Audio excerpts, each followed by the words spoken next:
अच्छा, तो 2-3 आपके ऐसे वीडियो हैं झगड़ों के जो वायरल हुए थे। प्लीज। उनमें एक था जो समाजवादी पार्टी के प्रवक्ता अनुराग भदौरिया के साथ एक टीवी स्टूडियो में हुआ था। पुरानी काफी बात है। पुरानी बात है, लेकिन वो इतना वायरल हुआ, बात हाथापाई तक आ गई थी। किसकी तरफ से माना? FIR जेल तक की नौबत आ गई। किसकी तरफ से? आप पहले ये बताइए। आप बहुत ही सुलझे हुए एंकर हैं। मैं जानना चाहता हूं उस डिबेट में जो रिकॉर्डिंग थी, क्या गौरव भाटिया किसी को हाथ लगा रहा है? किसने किसको धक्का दिया? और आपको एक अंदर की बात बताऊं, आपको बहुत बड़ा दिल चाहिए कि कैमरे के सामने कोई आपको धक्का दे दे, और शरीर से मैं कोई बहुत कमजोर व्यक्ति नहीं हूं, उसके बावजूद आप हाथापाई ना करें। कानून में आपकी आस्था है, कानून के अनुसार जो कार्रवाई होनी चाहिए थी वो कार्रवाई हुई। पर धक्का मुक्की तो आपकी तरफ से भी हुई थी। नहीं हुई। मैं आपको दोनों की तरफ से नहीं हुई। आप देख लीजिएगा, उंगली नहीं छुई गई। और इसीलिए मैंने कहा कि चर्चा में हम लोग के अपने हुआ क्या था, मतभेद हो सकते हैं। क्या हुआ था, लेकिन इतनी बात क्यों गर्म हो गई थी? कुछ ऐसी बातें कह दी गई थी कि जो स्वीकार्य नहीं थी, जिसपे एक चेतावनी मेरी तरफ से दी गई, और उसके बाद जो है हाथों का इस्तेमाल किया गया, धक्का दिया गया, जो मैं समझता हूं अनुचित है। और इतना ही कहूंगा कि उसके बाद भी जब मैंने आत्मचिंतन किया, मैंने हाथ नहीं लगाया, ये मैं आपको बिल्कुल ईमानदारी से बता रहा हूं, तो भी मुझे लगा, और मैंने 10 बार अपने आप से पूछा क्या मैं ऐसा कर सकता था कि ये भी ना हो। लेकिन अगर आप जिंदा हैं तो गलत को गलत कहने की हिम्मत होनी चाहिए। उसके कुछ परिणाम होते हैं, उन परिणामों को झेलना मुझे आता है। ओके। नहीं, लेकिन वो अग्रेसिव पोस्चर तो आपका भी था उसमें। अब मैं ये नहीं कह रहा हूं कि दोष किसका था या नहीं था, मैं लेकिन उसमें जा नहीं रहा हूं। मैं आपसे एक प्रिंसिपल्ड बात कहता हूं। पोस्चर एक्स था, वाई था, ये बात नहीं है। बात ये है कि क्या किसी भी डिबेट में, उस डिबेट को छोड़ के आज तक इस तरह से हमने हाथापाई होते देखी है? आपने भी बहुत डिबेट करी है मानक जी, गर्मा गर्मी होती है। नहीं, लेकिन आपने आप क्या तो गिलास तोड़ दिया गया था। तो मैं सिर्फ ये कह रहा हूं, आपने जो ये बात कही ना कि उसके बाद मैंने खुद से पूछा, ये बड़ी बात है। कम से कम अगर आपको कहीं लगता है कि आप बेहतर कर सकते थे और आप उस बारे में सोचते हैं, मैं इसलिए ये बात कहता हूं कि क्या गाली सुनकर भी आत्मसम्मान को ठेस भी लगे तो भी क्या उसे किसी बेहतर तरीके से जवाब दिया जा सकता है? ये बात बार बार पूछी। And being a spokesperson is an art of evolving. आप एब्सोल्युटली एपिसोड से सीखते हैं।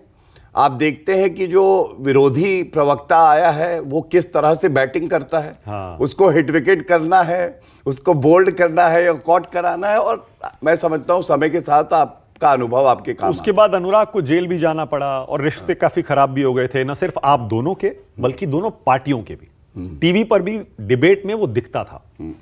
तो क्या उसे मिटने में काफी टाइम लगा और अब वो रिश्ते पहले की तरह सामान्य हुए हैं या नहीं हुए? देखिए मानक जी, आप गवाह हैं इस बात के। छोटी सी सीक्रेट है, सबको बता देता हूं। एक और प्रवक्ता हैं कांग्रेस पार्टी की, मेरे स्वर्गीय पिताजी के लिए सार्वजनिक मंच पे बहुत गलत भाषा का इस्तेमाल किया। मैं क्या कह रहा था? मैं ये कह रहा था कि देश के चुने हुए प्रधानमंत्री, हम सबके प्रधानमंत्री हैं, उनके लिए आपकी पार्टी का कोई भी नेता अपशब्द नहीं कह सकता, और अगर वो कहेगा तो उसी की भाषा में हम जवाब देंगे। वो व्यक्तिगत होके मेरे स्वर्गीय पिताजी पे चली गई, और उसके बाद बहुत समय तक हम लोग आमने सामने नहीं आए, और फिर उसके बाद एक सेल्फी किसी ने खींची थी, वो व्यक्ति मानक गुप्ता है। मन में कड़वाहट कोई नहीं रखता है, मैं तो नहीं रखता हूं, लेकिन हाँ ये जरूर है कि तर्कों की धार बढ़ानी चाहिए, और ऐसा कुछ नहीं करना चाहिए कि जब आप अपने मित्रों के बीच में जाएं, परिवार के बीच में जाएं, तो वो भी कहें ये क्या कर दिया। और ये मैं गर्व से फिर से मानक जी कहता हूं, ये ऐसा मंच है जहां मैं बता सकता हूं बहुत गालियां खाई हैं, और अगर गाली बुलेट है तो छलनी हो जाते हैं, लेकिन कभी किसी को वापस गाली नहीं दी, कभी अपशब्द नहीं कहे। और ऐसी डिबेट भी मैं आपको बता दूं जहां मेरे परिवार के लिए तो गाली दे रहा है कांग्रेस का प्रवक्ता, और मैं उस नेत्री को कह रहा हूं कि अपनी मां के पैर छूइएगा और उनसे कहिएगा कि मैंने आशीर्वाद मांगा है क्योंकि वो पूजनीय है और गलती उनकी नहीं। ऐसी तमाम डिबेट है। मैं समझता हूं जब आकलन हो तो इन सब बातों का भी आकलन होना चाहिए कि गाली गलौज किसकी तरफ से हो रहा है, और गाली देने के बाद महिला कार्ड, विक्टिम कार्ड, देखिए ये उचित नहीं है। उसमें वो जो मैं नाम बता देता हूं, रागिनी नायक के साथ आपका जो एक और चैनल के मंच पर डिबेट चल रहा था जिसका आपने जिक्र किया, मेरा अगला सवाल वही था। वो वीडियो भी बहुत वायरल होता है, जिसके बाद फिर मेरी, रागिनी की और आपकी सेल्फी है। मैंने कोशिश भी की कि भैया जो हो गया छोड़िए उसको, आगे बढ़िए। लेकिन क्या वो भी अवॉइड किया जा सकता था? क्योंकि उसके बारे में उस वीडियो में साफ साफ आपने कहा अगर आप प्रधानमंत्री को चोर कहेंगे, चौकीदार चोर है बोलेंगे। मैं राहुल गांधी को चपरासी कहूंगा, चपरासी से बदतर है, खानदानी चोर कहूंगा। प्रियंका गांधी को mother of future Congress president. नहीं, ये उस डिबेट की बात नहीं है। अच्छा, ये कुछ और है, ये गलत है। लेकिन हाँ, जो पहली बात आपने कही वही सही है। मैंने बिल्कुल स्पष्ट कहा, मैंने कहा जिस पर फिर उन्होंने फिर शायद चुने हुए भारत के प्रधानमंत्री के लिए अगर राहुल गांधी ये कहता है चौकीदार चोर है, तो मैं ये कहूंगा कि राहुल गांधी चपरासी से बदतर है। ये बात मैंने कही, और इसके बाद व्यक्तिगत टिप्पणी हुई, और उसी डिबेट में, उसी मंच से मैंने अपील करी जनता को कि ये डिबेट को आगे चलने दीजिए। इन्होंने जो कहा वो कहा, और हमें याद रखना चाहिए कि हम विरोधी हैं, दुश्मन नहीं है। ये उसी डिबेट में उस चैनल के पास रिकॉर्डिंग है, तो ये दिखाता है कि भारतीय जनता पार्टी अपने प्रवक्ता को क्या बताती है और क्या सिखाती है। लेकिन रिश्ते सुधरे नहीं है। कांग्रेस पार्टी ने तो आपको कुछ दिन के लिए बैन भी कर दिया था कि हमारे प्रवक्ता आपके साथ डिबेट नहीं करेंगे टीवी पर। देखिए मानक जी, ये क्यों हुआ? ये ऐसा होता है कि जब आप चर्चा करते हैं और आप जोरदार बैटिंग करते हैं और जो दूसरी साइड से आते हैं उनके पास कोई अच्छा बॉलर बचता ही नहीं है, तो वो क्या करते हैं, कहते हैं कि भैया हम खेलेंगे ही नहीं, मैच रुकवा दो।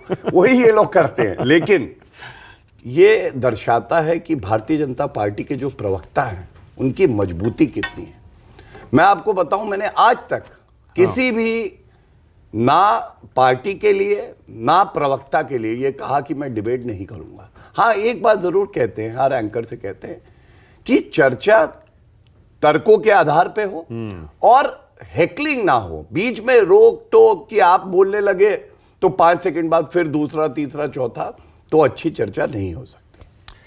पर वो भी अवॉइड किया जा सकता था क्या, जो रागिनी के साथ हुआ? वो मेरी तरफ से था नहीं, वो उनकी तरफ से था। और मैं इतना ही कहूंगा, तो मतलब चोर से शुरू होके फिर चपरासी और उसके बाद मैं आज भी कहता हूं मानक जी, मेरे देश के प्रधानमंत्री को हाँ, कोई भी अपशब्द कहेगा तो शायद कम बोला, इससे ज्यादा ही बोलो। ओके।